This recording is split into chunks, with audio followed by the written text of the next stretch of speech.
આજે અને આવતીકાલે વરસશે ભારે વરસાદ. હવામાન વિભાગે કરી છે આગાહી.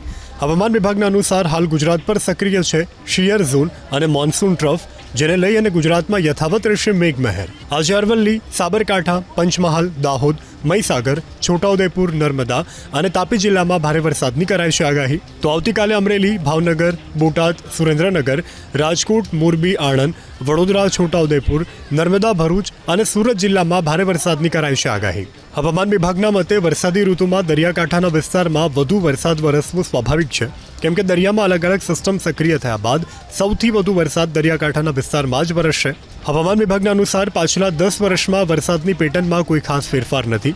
તો હવામાન નિષ્ણાંત અંબાલાલ પટેલનું કહેવું છે કે બંગાળની ખાડીમાં વેલ માર્ક લો પ્રેશર સિસ્ટમ બની છે, જેને લઈ અને 30 જુલાઈ સુધીમાં ગુજરાતના કેટલાક ભાગોમાં મુશળધાર વરસાદ વરસશે. ગુજરાતમાં અત્યાર સુધી સિઝનનો 55% વરસાદ વરસી ચૂક્યો છે.